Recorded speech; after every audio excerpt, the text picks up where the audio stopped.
You know, the book of Revelation. It's filled with some of the most intense and, let's be honest, confusing imagery in the entire Bible. Today, we're going to zero in on one of the big ones, the sounding of the first trumpet. Is this really a literal sneak peek of some future disaster, or could it be something else entirely? Just listen to that. Hail and fire mingled with blood. Wow. I mean, you can almost feel the heat off the page, right? For centuries, people have read this and seen a terrifying vision of the end of the world. But what if we've been looking in the wrong direction? What if the key to this isn't in our future, but deep in our past? And that's the huge question we're going to tackle. We're about to unpack an interpretation that completely reframes this vision. It suggests this isn't a roadmap of what's to come, but actually a profound symbolic picture of the single most important event in all of human history. Okay, so first things first, we have to acknowledge what's right in front of us. This is, without a doubt, a scene of judgment. The elements here, hail, fire, blood, these aren't just random scary things thrown together. In the Bible, they carry enormous symbolic weight. And that's our job today. We've got to become symbol decoders. See, the language of Revelation is steeped in the Old Testament. To really get what John is saying, we have to go back and figure out what these symbols meant to the people who first read them. It's kind of like learning a secret code. So let's do it. Let's put on our detective hats and break this vision down, piece by piece. We'll look at each part through the lens of the scriptures themselves and see what starts to remerge. All right, first up, hail and fire. This is a classic biblical combo for God's righteous judgment. Your mind should immediately jump back to the plagues in Egypt, right? God sends down hail and fire to deal with rebellion. It's a show of power. So anyone reading this back then would instantly think, uh-oh, judgment is happening. Okay, next up is blood. And this is absolutely crucial. In the biblical story, blood isn't just about violence and gore. Its primary spiritual meaning is atonement.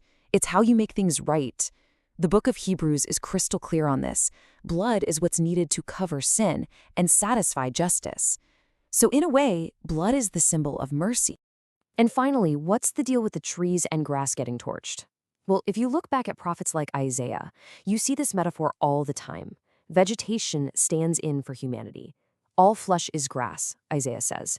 So seeing it all burn up, that's a powerful picture of human efforts, our own self-righteousness just going up in smoke.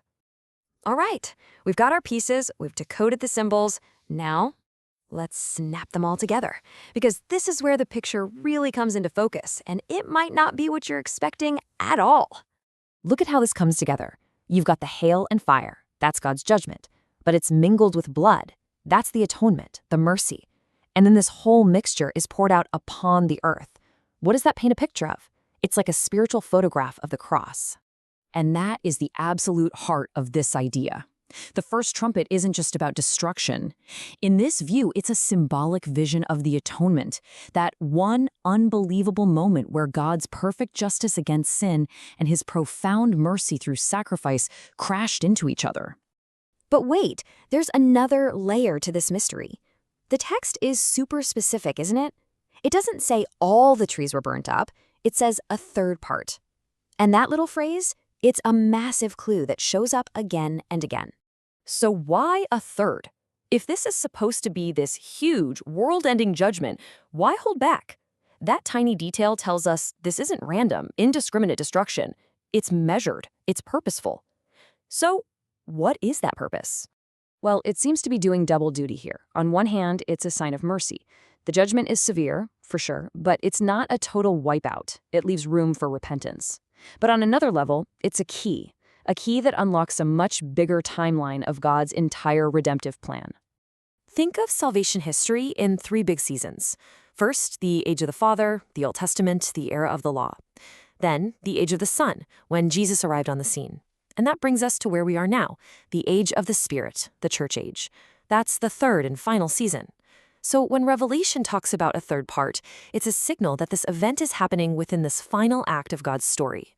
So when you put these two ideas together, the symbolism of the cross and this 1/3 marker, you get a really powerful conclusion. A vision of judgment that is absolutely soaked in mercy. And this 1/3 pattern isn't a one-off thing. It pops up all over Revelation. And you can even find it way back in Old Testament prophets like Ezekiel. Every time it shows up, it points to the same thing, A divine judgment that is serious, yes, but intentionally limited. So here's the bottom line, the crucial point. This interpretation completely recenters the timeline. The judgment of the first trumpet isn't about some far-off apocalypse. It was poured out on the generation that had the law and the prophets and then rejected the Messiah when he was standing right in front of them. It was a judgment on an old system. And this idea isn't pulled out of thin air, it's backed up elsewhere. The Apostle Peter actually writes that judgment must begin at the house of God, meaning with God's own covenant people. So again, we're not talking about a global disaster movie, but a very specific reckoning centered on the cross.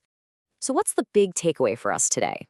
Well, in this view, the first trumpet isn't a scary forecast, but a profound look back at the cross. It shows judgment and grace colliding, with mercy always putting a limit on things. And it transforms Revelation from a book that's supposed to predict the future into a book that unveils the deep, spiritual reality of what Jesus has already done. And that's the thought I want to leave you with. If a passage this dramatic, this full of fire and chaos, can be reinterpreted as a beautiful, complex symbol of the cross, what other parts of Revelation might we be seeing through the wrong lens? It invites us to read this incredible book, not with fear for the future, but with total awe for the past.